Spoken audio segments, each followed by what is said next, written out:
Good evening, I'm Joe Birch, backstage here at the beautiful Cannon Center for the Performing Arts, awaiting the start of an incredible concert, Come Home for Christmas, a family Christmas concert featuring John and Gotti, international recording artist Wendy Moten, and Memphis' own incredible soprano of the opera stage, Callan Esperian. All of this to benefit the programs of Catholic Charities of West Tennessee. We're delighted to tell you that tonight's broadcast is being brought to you without commercial interruption by our friends Dick and Joanne Like. So, before we begin, I've got to slip on backstage and head on to my MC duties. See you on TV in just a moment.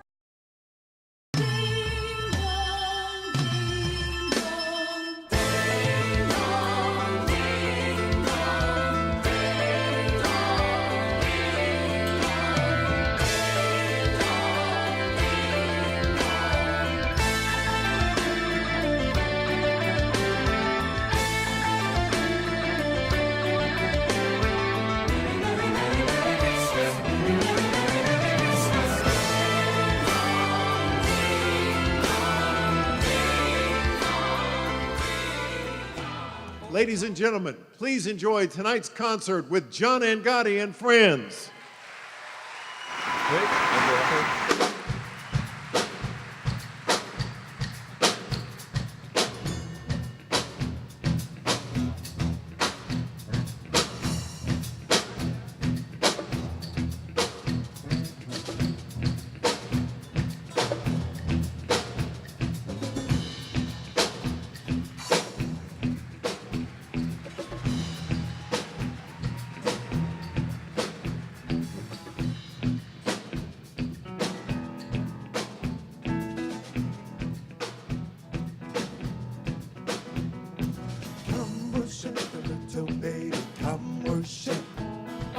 Come worship the little baby, come worship.